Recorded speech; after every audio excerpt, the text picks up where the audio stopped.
Hey guys, so let's learn how to remove a halter. Okay, so first off, I have created a new layer. Please revert back to other tutorials for how to create layers, size brushes, and all that. I have talked about that in previous tutorials. So let's start with the lead rope. I'm going to use the patch tool on the lead rope. And I'm going to see how this works. Sometimes it's great, sometimes it's not. It really worked right there. So this is more of a global adjustment. I'm now going to use the stamp tool, S key for the stamp tool. I'm having to manually click on it because the program that I do my screen recording on will stop recording if I press this, which is just so obnoxious.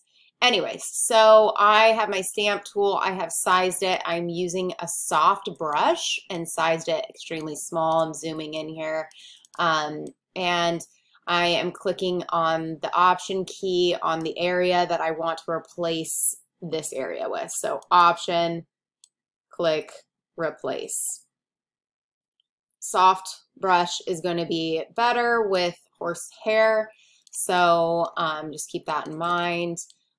Clicking Option and replacing. I had a teacher in college that told me that you could tell a serious photographer from non-serious photographers just by looking at the way that they place their hands on the keyboard at their computer.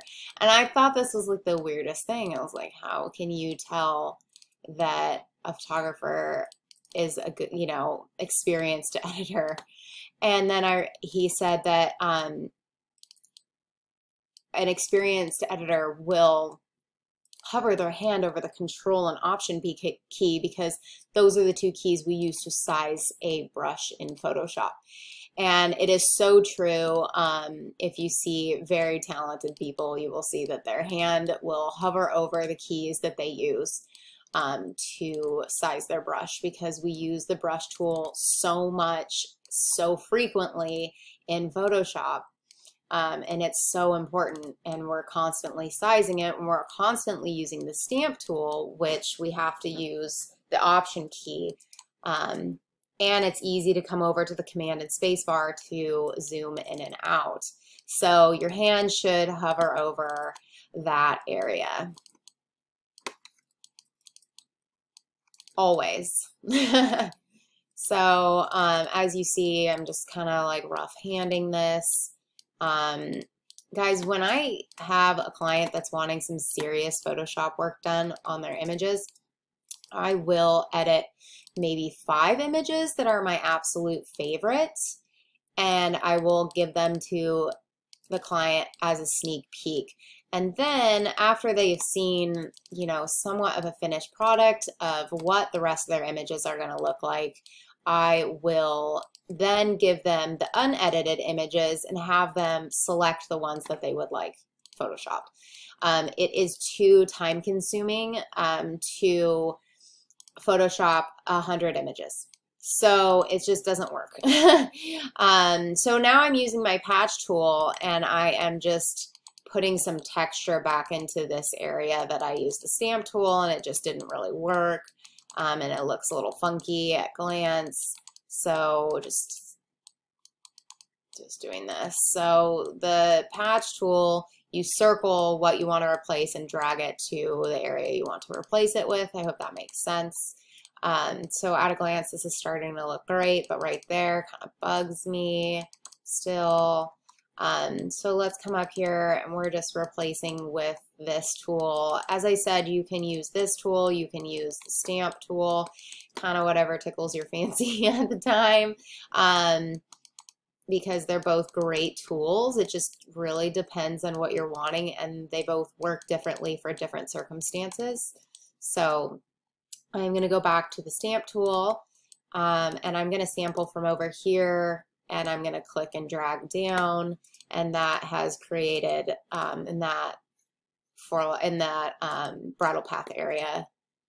So so now I have removed all of the halter that I wanted. I'm still gonna mess with this area. I just don't like it very much. So I'm gonna come in here and just kind of smooth this out a little bit. That's looking a little bit better. Just look a little artificial to me. Now to finish this up, I'm gonna go to my brush tool. And as you can see, I have sampled the horse's eye and then I go a few shades lighter.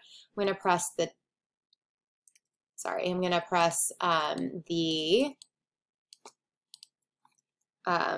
brush, which I am having to manually do because it's extremely difficult with this computer recording program.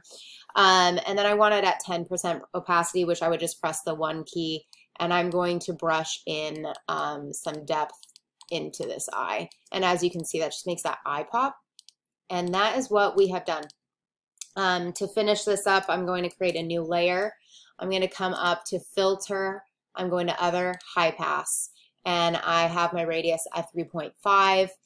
I'm going to click OK. It is normal to have this gray. I'm going to go over here to where it says normal. I'm going to go down to soft light. And as you can see, it has sharpened this image. I will zoom in for you all. Sharpened. Yeah. Yeah. And then Command W to send it back to Lightroom. And that's it, guys. I hope that was helpful. I'll see you later.